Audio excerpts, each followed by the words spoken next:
పల్నాడు జిల్లా సత్తెనపల్లి మీడియా సమావేశంలో మాజీ మంత్రి అంబటి రాంబాబు కీలక వ్యాఖ్యలు చేశారు. చిత్తూరు జిల్లా ఎస్పీ మణికంఠ ఒక రౌడీలా వ్యవహరించారని, డీజీపీ హరీష్ కుమార్ గుప్తా, ఐజీ సర్వశ్రేష్ఠ త్రిపాఠి చంద్రబాబు చెంచలుగా పనిచేస్తున్నారని తీవ్రంగా వ్యాఖ్యలు చేశారు.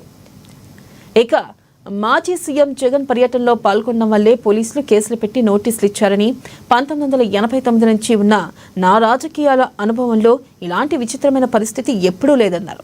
ప్రభుత్వం పోలీసులు ఒకేలా వ్యవహరిస్తున్నారని, జగన్ పర్యటనలో 1300 మంది పోలీసులను పెట్టి అడ్డుకోవడమే దానికి నిదర్శనమని అన్నారు. అర్బన్ పోలీస్ స్టేషన్లో మా మీద రిజిస్టర్ కాబడినటువంటి క్రైమ్ నెంబర్ 156/25లో మాకు విచారణ నిమిత్తం 35 క్లాస్ 3 బిఎన్ఎస్ ప్రకారం పోలీసు వారి ముందు వచ్చి హాజరై వారు అడిగిన ప్రశ్నలకు మాకు తెలిసినంత వరకు సమాధానాలు ఇవ్వటం జరిగింది.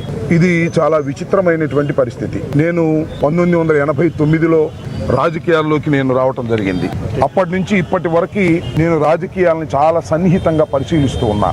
2 సార్లు శాసనసభ్యుడిగాను, ఒకసారి రాష్ట్రానికి మంత్రిగాను పనిచేశాను. పోలీసులు ఈ విధంగా వ్యవహరించడం అనేది బహుశా నాకు తెలిసిన చరిత్రలో ఇది మొదటిసారి. మా మీద ఒక్కొక్కరి మీద ఎన్ని కేసులు పెడుతున్నారో నేను ప్రత్యేకంగా చెప్పాల్సిన అవసరం లేదు. సత్తెనపల్లి అర్బన్లో ఒక కేసు ఉందన్నారు, ఇందాక ఎవరో చెప్తున్నారు రూరల్లో కూడా ఒక కేసు ఉందన్నారు.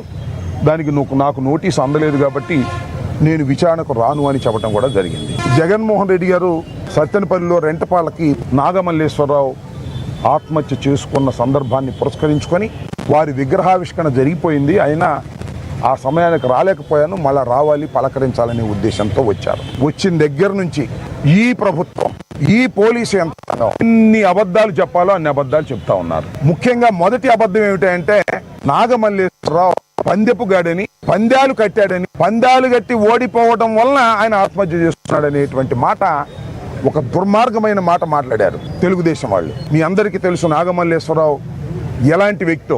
అంటే ఒక జోజగాడు, ఒక పందాలు కట్టేవాడుగా చిత్రీకరించి పార్టీని బలహీనం చేయాలనేటువంటి దురుద్దేశంతో